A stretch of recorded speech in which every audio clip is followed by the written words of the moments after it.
Bowman, we just crossed into Barvechos. Good news. Sueño sent an accountant named Pulpo to Barvechos to check out Nydia Flores' books. Word is Pulpo is a hawk. He doesn't let anyone cut any corners. So whether she's skimming from Sueño or not, Nydia is not happy to have Pulpo looking into her. The cartel smuggles its profits into Barvechos from Brazil, and then most of that gets laundered through Banco de Barvechos. With Pulpo already about to gum up the works, there has to be some way we can use that to sabotage the entire process. Maybe Sueño already believes Nydia Flores has sticky fingers. To know for sure, we need to get hands on Pulpo. Our intel places his junior partner and right-hand man, a guy named Wagner, at a silver mine in Barvechos. Grab Wagner and make him cough up Pulpo's location. Our friendly neighborhood CIA officer just sent us a video. Who's got the popcorn?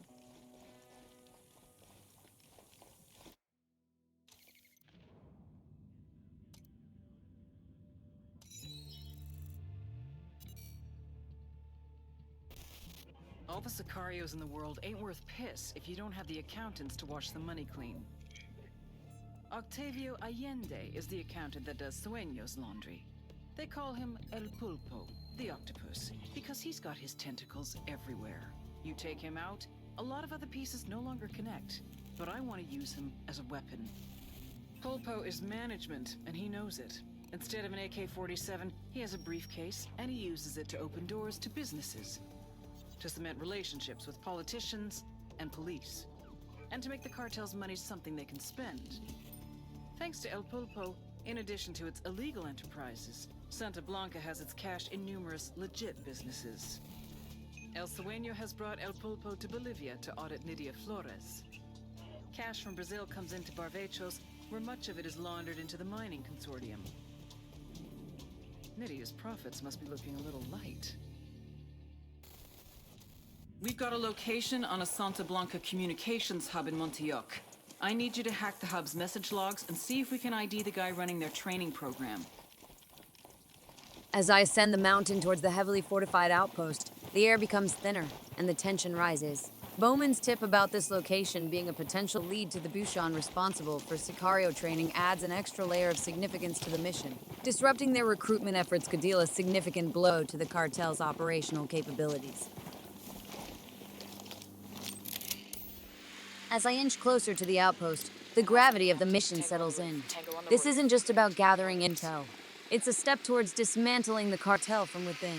The rugged landscape serves as a stark reminder of the unpredictable path ahead, where every decision could shape the course of this covert war.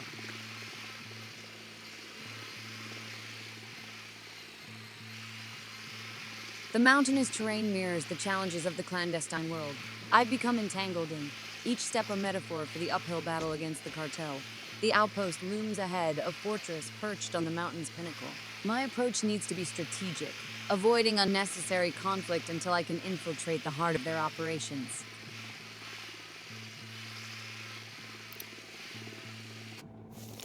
The undulating terrain becomes my ally as I plan a route that provides cover and concealment.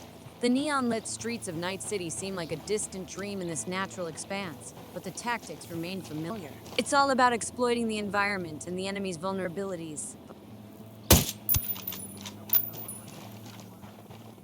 As the first lookout falls to my precision shot, the echoing report of the sniper rifle serves as the opening move in this orchestrated chaos. The alerted Sicarios scramble, seeking the elusive threat that now lurks among the mountains. Shadows dance in the moonlight as I strategically fire and relocate, a ghost in the midst of their confusion.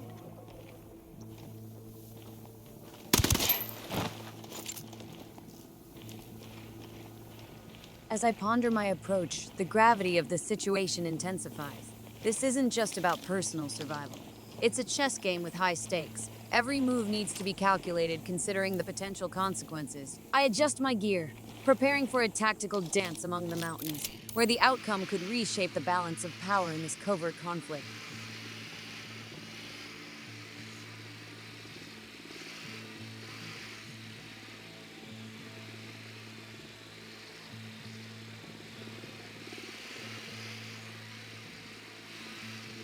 The drone's feed reveals the formidable defenses of the outpost, and the Sicarios seem tightly packed around the central office building. The laptop on the third floor stands out as a potential source of valuable intel. However, the challenge lies in infiltrating this heavily guarded fortress without alerting the entire camp. I survey the surroundings, looking for potential weaknesses or distractions that could lure the Sicarios away from their posts. The generator and mortar catch my eye, presenting possibilities for disruption. If I could disable the generator or create a diversion with the mortar, it might scatter their forces long enough for me to slip through.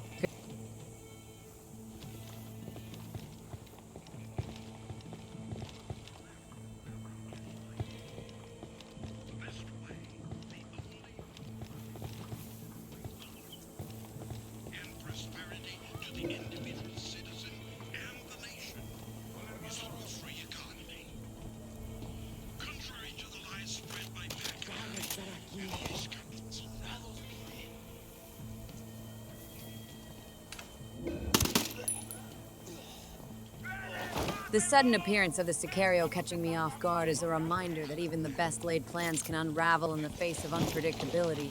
As I swiftly dispatch him, suppressed shots echo within the building, a subtle intrusion in the symphony of crickets and rustling leaves. The element of surprise is compromised, and I'm forced to adapt on the fly.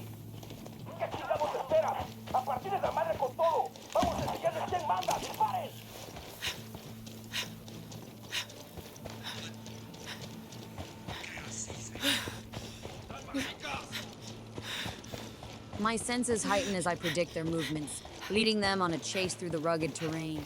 The threat of the mortar system adds an additional layer of urgency, forcing me to be agile and unpredictable. The mountainous backdrop transforms into a canvas for my tactical brushstrokes, each shot and relocation a stroke in the chaotic masterpiece.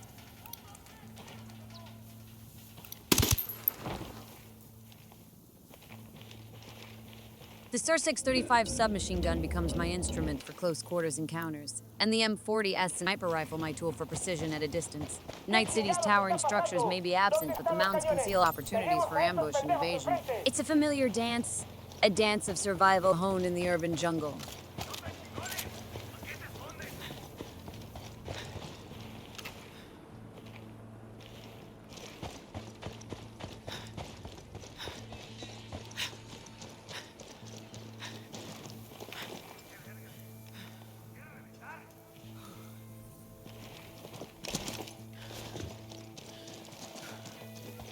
The balance between maintaining stealth and drawing out the Sicarios tests my skill and adaptability. The tranquil setting of Montreal becomes a battlefield, and every move is a calculated step towards unraveling the cartel's grip on the region. In the quiet moments between shots, I reflect on the contrast between this natural battleground and the neon-lit streets of Night City, realizing that the essence of survival remains constant, regardless of the surroundings.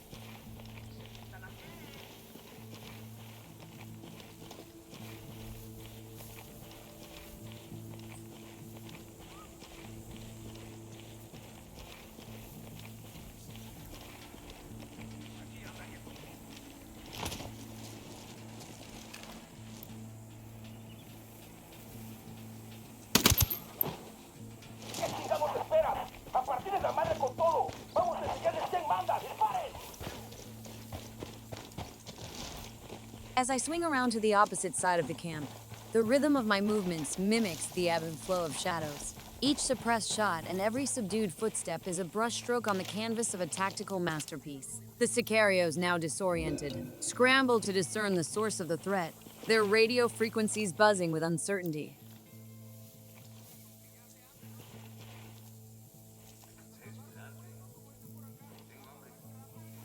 No hay nadie aquí. Esos cabrones estaban aquí y se largaron. Vamos a seguir buscando. ¡Órale! Fleeing the construction site becomes imperative, a dance of shadows once again as I navigate the edges of the camp undetected. The alert status adds a layer of tension to the air, emphasizing the stakes of my mission. It's a familiar feeling, reminiscent of evading NCPD patrols in Night City, where the difference between success and failure hinges on agility and resourcefulness. Vamos a darles con todo a estos cabrones. Los tenemos en la mira.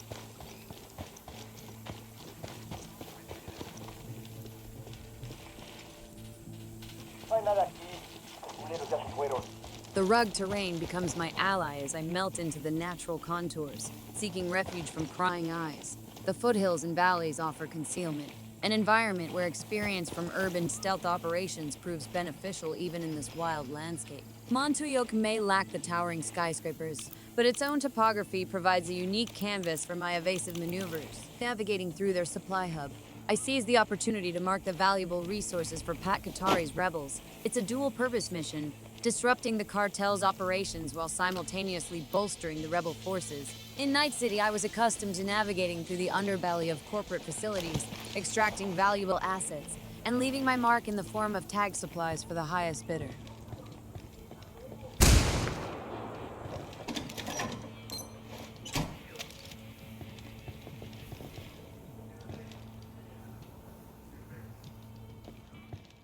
The chaos within the camp is palpable. Sicarios barking orders and confusion reigning over their ranks. The element of surprise, once lost, is now a fluid advantage as I exploit their uncertainty.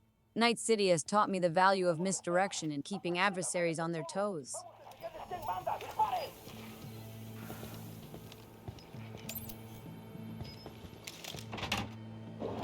As I elude the converging Sicarios, the moonlit night embraces the tension, casting a chiaroscuro ambience over the mountains. Each footstep, each calculated evasion, is a testament to the adaptability honed on the streets of Night City. The balance between precision and improvisation is a delicate art, one that shapes the outcome of every encounter. The camp may now be on high alert, but within the shadows, I remain elusive, ready to re-engage when the moment is right. Ya checamos la pinche guarida de esos güeyes y no hay nada ahí. Vamos a seguir buscando y dar con su pinche rastro.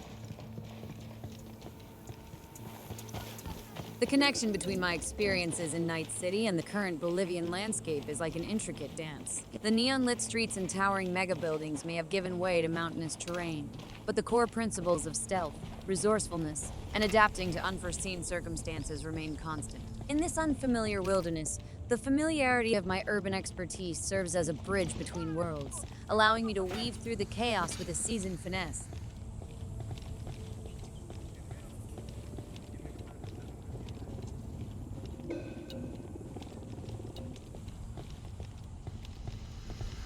As a solo, I've grown accustomed to navigating through tight spots, slipping through the cracks and turning the tide against overwhelming odds. The laptop data securely copied, a few more unsuspecting Sicarios meet their silent demise from my elevated position. It's a dance of shadows and precision, a ballet of bullets and stealth.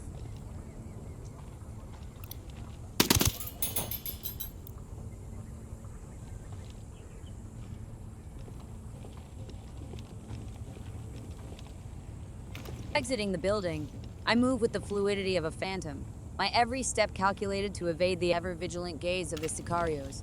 Night City might be a distant memory, but the instincts developed in its relentless streets serve me well in this mountainous expanse. Honda hit-and-run tactics, reminiscent of countless skirmishes in the urban jungle, find a new canvas in the rugged terrains of Bolivia.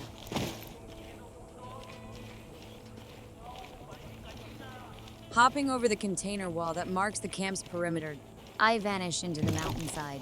The success of this mission echoes the relentless adaptability required in Night City.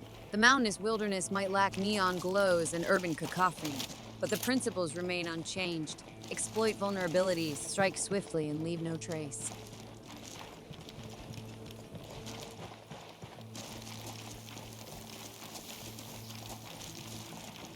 We've got intel on the location of several cocaine caches in Mojocoyo.